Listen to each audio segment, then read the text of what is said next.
Hi students, आज हम questions करेंगे, एग्जांपल करेंगे 15 class 11th maths chapter number 5। अब एग्जांपल में 15 में करना क्या है, फाइंड रियल थीटा, मतलब हमें रियल थीटा फाइंड करना है, ठीक है। सच दैट, और हमें बस ये हमें गिवन है इज प्योरली रियल, ये हमें गिवन है क्या है, प्योरली रियल है, ठीक है। अब देखो ध्यान से, ये प्योरली रियल दे रखा है, तो सबसे पहले ये जो हमें दे रखा है इसको सबसे पहले स्टैंडर्ड फॉर्म में लिख लेते हैं, क्योंकि यहाँ पे कॉम्प्लेक्स नंबर आ जाएगी। इसको हम किस फॉर्म में लिखेंगे, एक स्टैंडर्ड फॉर्म में लिखेंगे। अब देखो हमें क्या दे रखा है, ध्यान रखना, इसको सबसे पहले किस फॉर्म में लिखेंगे, हम a प्लस आयोटा b वाली फॉर्म में लिखेंगे। तो ये दे रखा है 3 + 2 iota sine theta upon 1 - 2 iota sine theta, और हमें फाइंड क्या करना है, रियल थीटा फाइंड करना है, और ये जो दे रखा है ये प्योरली रियल है, ठीक है। अब आगे देखो, अच्छा इसको हमें पता है, इसको फाइंड करने के लिए a मतलब जनरल फॉर्म में फाइंड करने के लिए कौन सी वाली फॉर्म में, a प्लस आयोटा b वाली फॉर्म में फाइंड करने के लिए हमें पता है इसका हम क्या करेंगे, इसको इसी के ही कॉन्जुगेट से मल्टीप्लाई कर देते हैं। इसको किससे मल्टीप्लाई करेंगे, तो 1 + 2 iota sine theta upon 1 + 2 iota sine theta. ऐसा क्यों करा, ऐसा हमने इस वजह से करा क्योंकि हम क्या चाहते हैं, नीचे जो आयोटा वाली टर्म है वो नहीं बचे, ठीक है। अब आगे देखो, अब ये वाली टर्म इस टर्म से मल्टीप्लाई हो रही है और ये टर्म इस टर्म से क्या हो रही है, मल्टीप्लाई हो रही है। तो सबसे पहले हम इसको इससे मल्टीप्लाई कर लेते हैं, 3 को इससे मल्टीप्लाई करेंगे 3 को मल्टीप्लाई करेंगे 6, कितना आ जाएगा 6 आयोटा साइन थीटा। अब इसको हम इससे मल्टीप्लाई करेंगे तो क्या होगा, +2 आयोटा साइन थीटा। अब जब इसको इससे मल्टीप्लाई करेंगे तो यहाँ पे क्या आ जाएगा, 4 iota square sine square theta, ठीक है। अब आगे देखो, अब ये देखो a - b और ये a + b है, इसका मतलब ये क्या है, a² - 2 आयोटा थीटा का होल स्क्वायर। अरे ये वही तो फॉर्मूला है जो हम बचपन में पढ़ते रहे हैं 6th-7th क्लास में, है ना, a + b - b वाला, तो a² - b², वेरी सिंपल। अब आगे देखो, अब हमारे पास क्या हो जाएगा कि हम क्या करेंगे, जो आयोटा वाली टर्म है उसको तो हम अलग कर लेंगे और जो रियल वाली टर्म है उसको हम अलग कर लेंगे।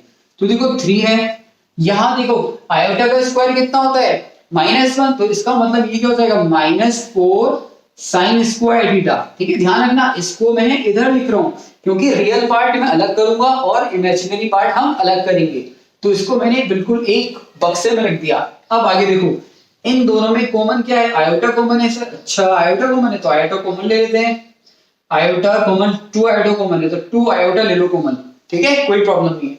2 आयोटा जब इन दोनों में से कॉमन लेंगे तो बहुत ध्यान से देखो, 2 आयोटा लिया 2, तो यहाँ पे क्या बचेगा 3 साइन थीटा, और यहाँ पे क्या आ जाएगा हमारे पास साइन थीटा। चलो ये आ गया हमारे पास।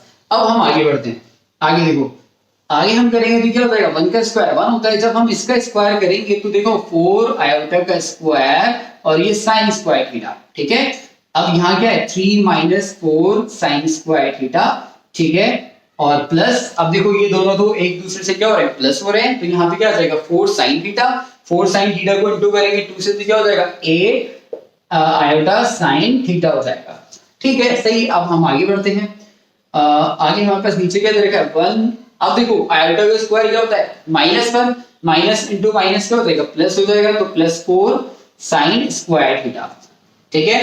अब हम इसको अलग अलग कर लेंगे, इमेजिनरी पार्ट हमारा अलग हो जाएगा और रियल पार्ट जो होगा हमारा क्या हो जाएगा, अलग हो जाएगा, ठीक है, अलग अलग कर लेते हैं। तो यहाँ पे क्या हो जाएगा 3 - 4 sine square theta over 1 + 4 sine square theta, और यहाँ क्या हो जाएगा plus iota 8 sine theta over 1 + 4 sine square theta, ठीक है। अब एक बार आप खुद सोचो, दिमाग लगाओ, उसने क्वेश्चन में हमें ये दे रखा था, अब देखो इसको हमने किसकी फॉर्म में लिख दिया, a + आयोटा b। अब मैं आपको किस दिमाग लगाने की कह रहा हूं, क्या आप दिमाग लगाओ, उसने क्वेश्चन में हमें ये दे रखा है, ये जो है वो प्योरली रियल है। प्योरली रियल का मतलब ये हो गया, इसका मतलब इमेजिनरी जो पार्ट है वो है ही नहीं, वो अगर है भी तो वो 0 है, वो क्या है, 0 है। तो इसका मतलब क्या होगा, ये जो इमेजिनरी पार्ट होगा इसका ये वाला पार्ट, ये क्या है, 0 दे रखा है, जब ही तो ये प्योरली रियल होगा। सोचो ये प्योरली रियल कब बनेगा, जब इमेजिनरी पार्ट 0 हो जाएगा, तो इमेजिनरी पार्ट 0 कर देंगे तो 8 sin theta upon 1 plus 4 sin square theta equals to 0 कर देंगे। आई बात समझ में? अब इसको हम इसे क्रॉस मल्टीप्लाई कर लेंगे तो 8 sin थीटा इक्वल्स टू 0। अब 8 into sin थीटा का दोनों का प्रोडक्ट कितना आ रहा है? 0 आ रहा है। तो 8 तो कभी 0 के बराबर हो नहीं सकता, तो sin थीटा किसके बराबर हो जाएगा? 0 के। अब आपको खुद सोचना है और निकालना है क्या है? थीटा निकालना है, ठीक है। थीटा की कौन सी वैल्यू के लिए sin 0 होता है? तो बच्चा बोलेगा फट से सर 0 के लिए होता है। अच्छा 0 के लिए होता है, तो एक बच्चा फिर से बोलेगा सर पाई पे भी होता है। यानी पाई पे भी होता है। अच्छा सर पाई पे भी होता है।